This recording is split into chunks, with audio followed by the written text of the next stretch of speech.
నమస్తే, జయకమల్ రెసిపీకి వెల్కమ్. వినాయక చవితి పండుగ వస్తుంది కదండి. బొజ్జ గణపయ్య కదా, ఎన్ని ప్రసాదాలు పెట్టినా మనకు తృప్తి ఉండదు. మన గణపయ్య భోజన ప్రియులు కదా. సో వాటిల్లో మనం ఈరోజు పప్పులో ఉండ్రాళ్ళు చేసుకుందామండి. ఈజీగా టేస్టీగా రావాలి అంటే ఎలా చేయాలో చూపిస్తాను మీకు. 1 కప్ పిండికి 1 కప్ వాటర్ వేసుకోవాలి. ఇదే కప్ తోటి మనము పిండి తీసుకుందాము. సో ఇది మరగాలన్నమాట వాటర్. స్వీట్ ఎక్కువ ఇష్టపడే వాళ్ళు 1 స్పూను బెల్లం వేసుకోవాలి దీంట్లోనే, ఈ వాటర్లోనే. చిటికెడే సాల్ట్ వేయాలి. ఇలా చూసారా మరుగుతున్నాయండి వాటర్. ఈ బెల్లము అండ్ సాల్ట్ వేసిన వాటర్లోనే మనము ఇది సిమ్లో పెట్టేసేసుకోవాలి, కొంచెం మీడియంలో పెట్టుకోవాలి. అవి మసులుతూ ఉన్నాయి కదా. 1 కప్పు బియ్యం పిండి వేసుకోవాలి. వేసుకుని ఇలా కలిపేసుకోవాలి. ఇలా అవ్వగానే అండి ఆఫ్ చేసేసుకోవాలి.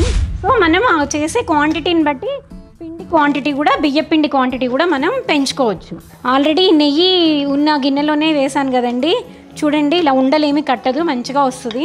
ఉడకబెట్టిన పిండిలో ఉండ్రాళ్ళు చేశాను. ఇప్పుడు దీన్ని ఎలా చేసుకోవాలో చూపిస్తాను. మందపాటి గిన్నె పెట్టుకున్నానండి స్టవ్ మీద. దానిలో ఒక 1 టేబుల్ స్పూన్ గీ వేస్తున్నాను. దీనిలో కాజు వేపేసుకుని, కాజు గోల్డెన్ కలర్కి వచ్చేసిందండి. దీన్ని ఒక కప్లోకి తీసేసి పక్కన పెట్టేసుకుందాము. పప్పులో ఉండ్రాళ్ళకండి పెసరపప్పు కావాలి. పెసరపప్పుతో చేస్తామన్నమాట ఇది. 1/2 కప్పు పిండితో ఉండ్రాళ్ళు చేసేసుకున్నాము. అదే 1/2 కప్పు పెసరపప్పు మనం కడిగేసుకుని దీని గీలో మంచిగా వేపుకోవాలండి.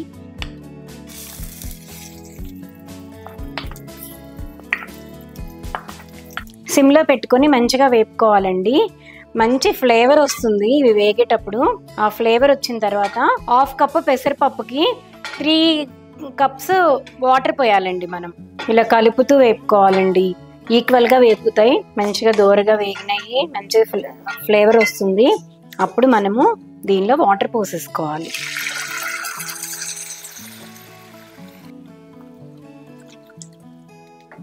త్రీ కప్స్ వాటర్ అని చెప్పాను కదా. 1/2 కప్పు పెసరపప్పుకి 3 కప్స్ వాటర్ పడుతుంది మనకి. సో 3 కప్స్ వేసేసాను. మంచిగా హైలో పెట్టేసేసుకుని ఉడకబెట్టాలి దాన్ని.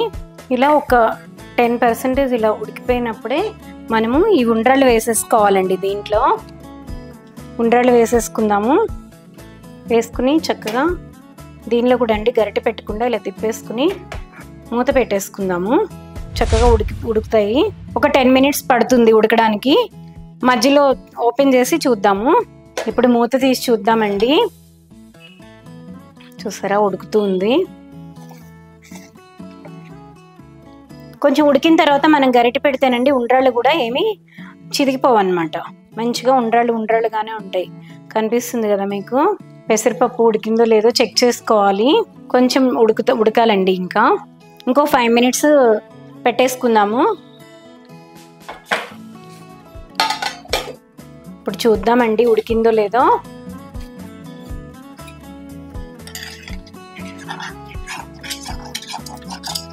ఉడికిపోయిందండి, చక్కగా సాఫ్ట్గా అయిపోయింది పెసరపప్పు. అది ఉండ్రాళ్ళు కూడా ఉడికిపోయాయండి.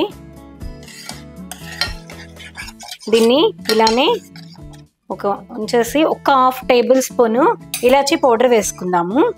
ఇలాచీ పౌడర్ వేసేస్తున్నానండి. వేసేసి చక్కగా కలిపేసుకుందాము.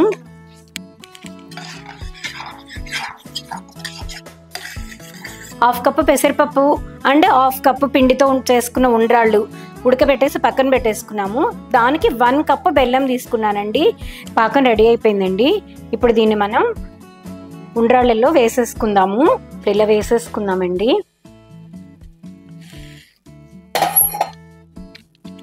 వేసేసుకుని చక్కగా ఇలా కలిపేసుకుందాము.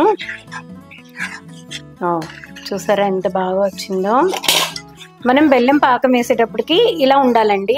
ఇది చల్లగా అయిపోయేటప్పటికి ఇంకొంచెం దగ్గరకు అయిపోతుంది. చాలా టేస్టీ ఉంటుందండి. దీనిలో ఇప్పుడు మనం కాజు వేసేసుకుని కలిపేసుకుందాము. దీన్ని బౌల్లోకి తీసేసుకుందామండి. ఇప్పుడు కప్లోకి తీసేస్తున్నానండి. ఎంత బాగుంది చూసారా. పప్పులో ఉండ్రాళ్ళు చక్కగా గణపతికి నివేదించి మనమే కదండి తింటాము. ఆయన పేరు చెప్పుకుని చక్కగా మనమే టేస్ట్ చేస్తాము. చక్కగా కాజు వేసేస్తున్నాను. పప్పులో ఉండ్రాళ్ళు చక్కగా మనము ఆయనకి నివేదించి మనం ప్రసాదం తీసుకుందాము. అందరూ బాగుండాలండి.